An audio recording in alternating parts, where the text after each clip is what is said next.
Matahari mulai tenggelam perlahan di balik bukit kecil di ujung desa. Langit memerah dan angin sore bertiup membawa aroma rumput kering yang terbakar di ladang tetangga. Di beranda rumah panggung yang telah menua bersama pemiliknya, Bu Ratmi duduk sendirian, menggenggam cangkir teh hangat yang uapnya mulai hilang. Usianya 63 tahun, sudah lama menyandang status janda sejak suaminya meninggal karena stroke 10 tahun silam.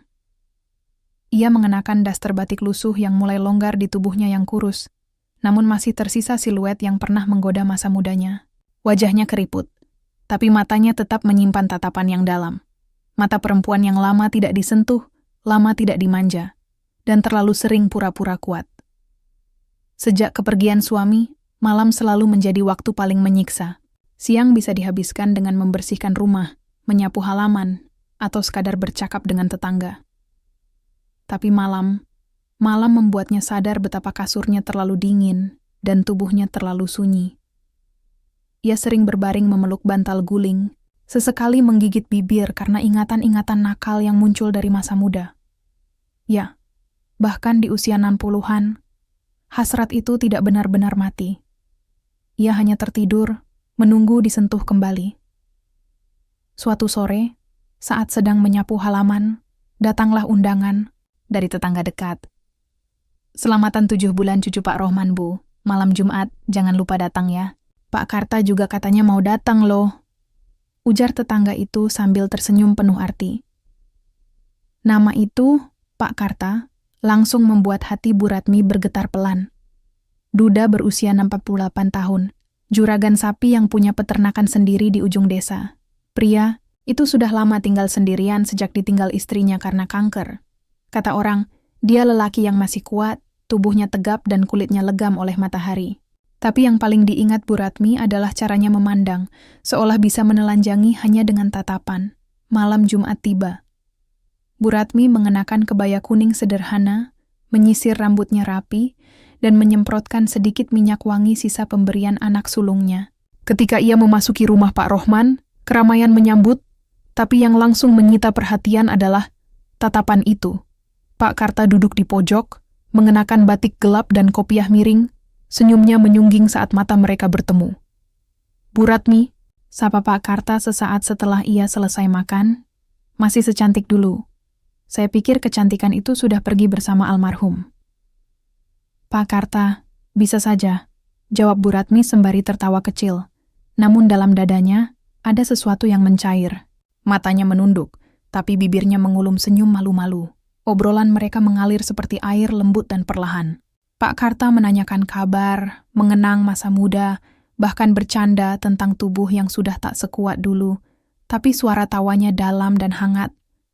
Mereka duduk berdampingan lebih lama daripada tamu lain. Saat para undangan mulai pulang, Bu Ratmi baru menyadari betapa nyamannya ia duduk di samping pria itu. "Kalau tidak keberatan," ujar Pak Karta sembari berdiri, "besok mainlah ke kandang saya. Bukan ngajak bantu jagal sapi kok, cuman ngobrol-ngobrol saja." Bu Ratmi tersenyum. "Saya pikir sapi-sapinya yang pengen saya lihat, bukan juragannya," jawabnya menggoda. Pak Karta tertawa pelan, namun matanya tak lepas dari wajah Bu Ratmi. "Kalau sapinya saja menarik, apalagi juragannya." Di sepanjang jalan pulang, pipi Bu Ratmi merona dalam gelap malam. Ada desir aneh yang tak ia rasakan bertahun-tahun. Entah itu cinta, entah itu nafsu, atau mungkin keduanya datang bersamaan. Yang jelas, malam itu kasurnya terasa lebih hangat dari biasanya. Karena pikirannya melayang-layang, membayangkan kandang sapi, dan juragan tua yang menunggu di sana. Pagi itu, angin bertiup semilir di antara pohon bambu yang tumbuh liar di sepanjang jalan menuju peternakan Pak Karta. Bu Ratmi melangkah pelan, sandal jepitnya membelah tanah yang masih basah sisa embun. Ia mengenakan kain jarik dan blus polos warna biru tua. Rambutnya disanggul sederhana, namun ada sesuatu dalam dirinya yang berbeda. Hari itu ia merasa hidup. Seperti remaja yang akan pergi kencan diam-diam. Peternakan itu terletak di lahan luas di pinggir desa, dikelilingi pagar kayu dan bau khas kandang yang menyengat, tapi justru memberi kesan liar yang anehnya menggoda. Begitu ia tiba, Pak Karta sedang berdiri memegangi tali sapi jantan besar yang mengamuk kecil. Tubuh lelaki itu berpeluh, kaosnya basah menempel di dada bidangnya. Otot-otot lengannya menegang saat menarik tali, dan ketika ia melihat ke arah Bu Ratmi, senyumnya terbit seperti matahari siang. "Datang juga Bu Ratmi," katanya sembari melepas sapinya ke kandang. "Saya sempat khawatir ibu cuma bercanda." "Kalau soal melihat sapi dan juragannya," jawab Bu Ratmi pelan, "saya nggak pernah main-main." Pak Karta terkekeh, lalu mengajak Bu Ratmi duduk di bangku kayu dekat kandang. Di sekeliling mereka, suara sapi yang mengembik dan sesekali ayam jantan berkokok menciptakan irama pedesaan yang begitu akrab. Tapi bukan itu yang membuat jantung Bu Ratmi berdebar. Tatapan Pak Karta, sejak tadi, seperti memakan dirinya perlahan. "Maaf kalau saya..." "Lancang Bu Ratmi," ujar Pak Karta pelan sambil menatap lurus. "Tapi saya ingin jujur, waktu lihat ibu di selamatan itu, saya nggak bisa tidur malamnya." Bu Ratmi menoleh, mencoba tersenyum tapi bibirnya bergetar. "Kenapa? Kepikiran makanan yang belum dibayar?"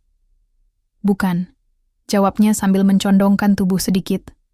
"Tapi, kepikiran seseorang yang wajahnya terus muncul di kepala saya, dan tubuhnya." Tubuh Bu Ratmi terasa panas. Udara pagi yang sejuk tidak bisa menyaingi semburan darah yang naik ke pipinya. Ia ingin tertawa, ingin marah, ingin menegur. Tapi di balik semua itu, ada perasaan asing yang justru membuatnya ingin lebih dekat. "Pak Karta," bisiknya pelan, "saya ini sudah tua. Kulit saya keriput, payudara saya nggak sekencang dulu. Untuk apa bicara begitu?" "Justru itu," kata Pak Karta sembari menyentuh punggung tangannya yang gemetar. "Ibu masih membuat saya merasa hidup. Sudah lama saya tidak merasakan ini. Sentuhan, napas hangat, dan tubuh perempuan yang bukan karena muda, tapi karena berpengalaman." Sentuhan itu kecil, hanya telapak tangan yang menimpa tangan. Tapi dari situ api menyala. Pelan tapi nyata. Mata mereka saling menatap, dan dalam jeda sunyi yang panjang, ada desir liar di antara dua manusia yang sudah terlalu lama menahan diri. Pak Karta berdiri dan berkata pelan, "Mau lihat kandang belakang? Sapi-sapi muda biasanya di sana. Tempatnya agak sepi." Tanpa kata, Bu Ratmi mengangguk. Langkah mereka pelan, kaki menyusuri lorong di antara kandang kayu. Aroma jerami dan kotoran ternak begitu menyengat, tapi yang mereka rasakan bukan jijik, melainkan atmosfer yang liar, mentah, dan jujur. Sampai akhirnya mereka sampai di ujung kandang, tempat yang agak tertutup dan teduh. Di sana, Pak Karta menatapnya lagi. Kali ini lebih dalam. "Kalau saya cium tangan ibu, marah nggak?" Tanyanya dengan suara berat. Bu Ratmi tak menjawab. Ia hanya memejam pelan, membiarkan tangan kirinya diangkat, dan didekap lembut oleh bibir Pak Karta yang kasar dan hangat. Satu kecupan itu membuat seluruh tubuhnya bergetar. "Kalau lebih dari tangan?" tanya Pak Karta lagi. Napasnya mulai berat. Kali ini Bu Ratmi membuka mata, memandang tajam, dan berbisik. "Kalau saya tidak menolak, Pak Karta berani?" Pak Karta tersenyum, lalu menarik tubuh perempuan itu perlahan ke pelukannya. Daster tipis dan kaos kumal mereka bertemu. Namun justru itulah yang membuat semuanya terasa nyata. Tidak ada kemewahan, tidak ada paksaan. Hanya dua tubuh renta yang selama ini haus akan belayan dan kini menemukan hangatnya kembali. Dalam pelukan itu, Bu Ratmi mencium aroma tubuh laki-laki dan keringat ternak. Tapi justru itu yang membuat jantungnya berdebar. Tangannya meremas punggung Pak Karta.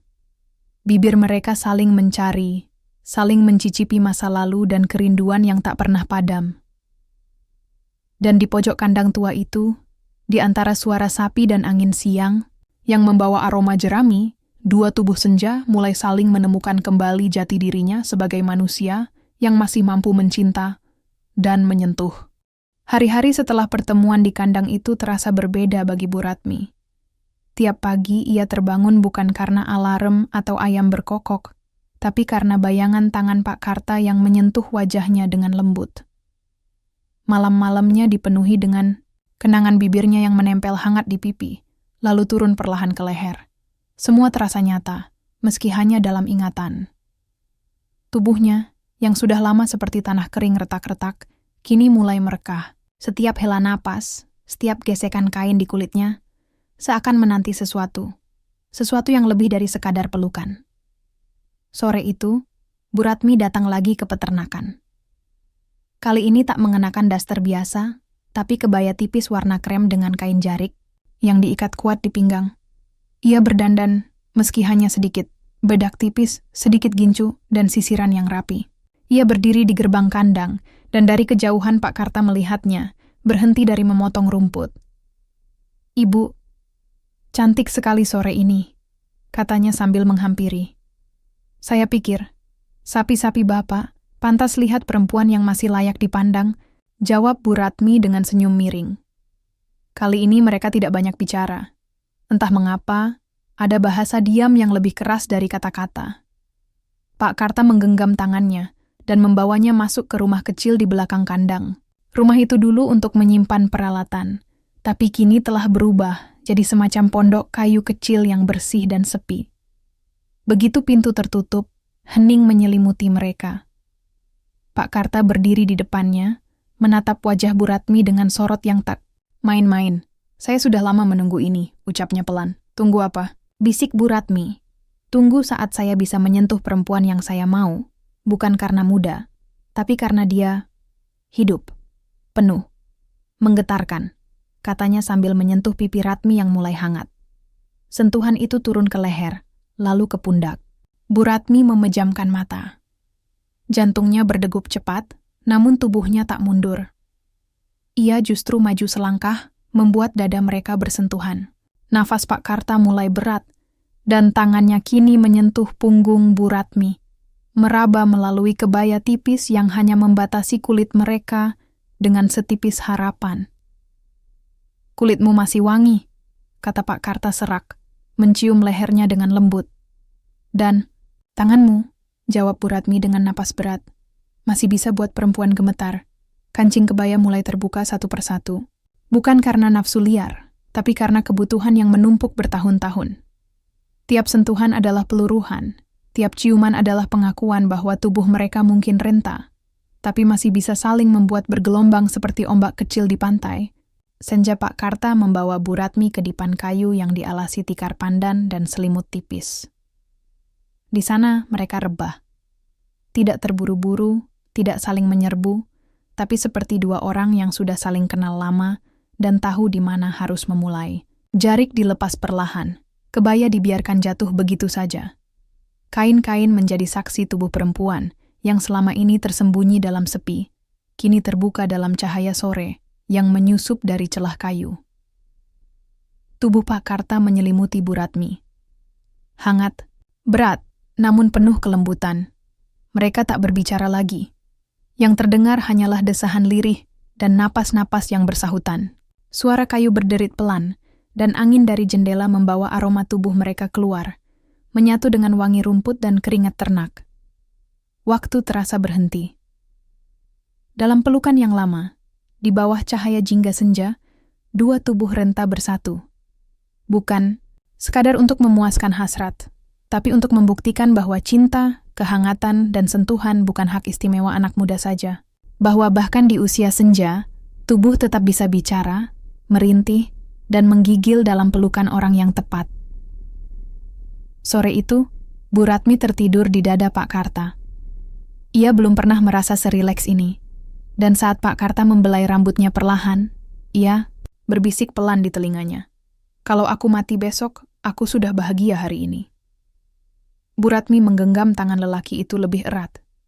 Dalam hatinya, ia tahu. Inilah yang ia tunggu selama ini. Bukan uang, bukan status, tapi sentuhan yang jujur, dan tubuh yang tak malu lagi mengaku rindu disentuh. Hari-hari setelah kehangatan di pondok belakang kandang itu terasa seperti mimpi bagi Bu Ratmi. Ia sering terdiam di teras rumahnya, memandangi langit senja yang mulai memerah, sembari mengelus perutnya yang terasa aneh belakangan ini. Sudah hampir 2 bulan ia tak datang bulan. Awalnya ia pikir itu hal biasa. Usianya sudah 60-an, dan tubuh pun sudah lama melewati masa-masa subur. Namun kini, ada yang berbeda. Perutnya terasa lebih berat. Pagi hari sering mual. Dan ketika ia mencium aroma masakan yang biasanya membuatnya lapar, kini malah membuatnya ingin muntah. Ia mencoba menyangkal, tapi tubuhnya tak bisa diajak kompromi. Suatu sore, ia memberanikan diri berjalan ke rumah bidan desa. Di ruang kecil itu, ia diperiksa dengan cermat. Bidan Lilis, yang masih muda dan ramah, memandangnya dengan sorot ragu, seperti tak yakin dengan hasil pemeriksaannya sendiri. "Bu Ratmi," ucapnya pelan.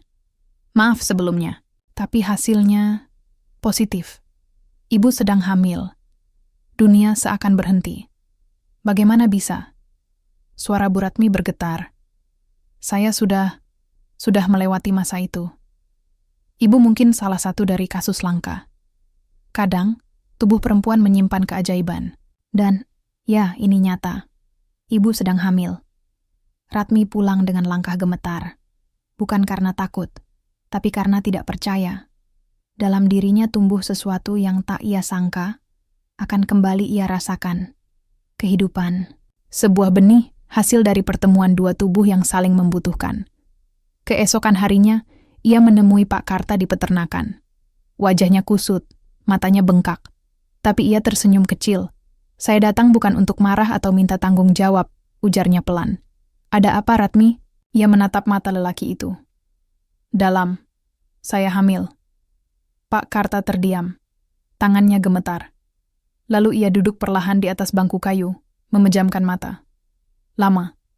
Tak ada reaksi. Hanya napas panjang yang keluar dari bibirnya.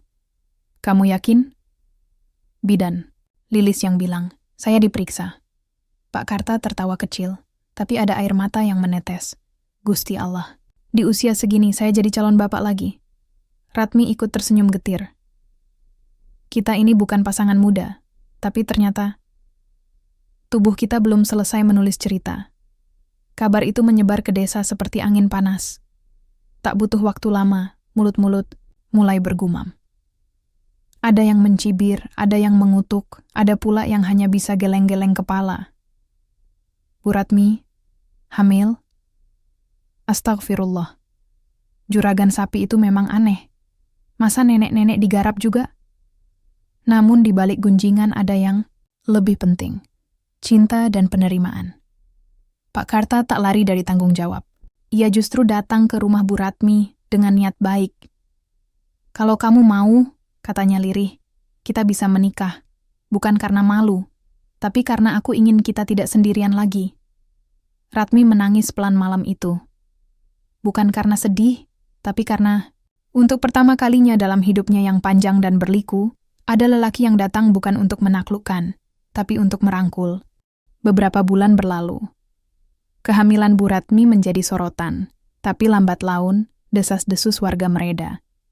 Justru banyak yang mulai menghormati keberanian mereka. Di usia yang dianggap akhir, mereka memulai lembaran baru.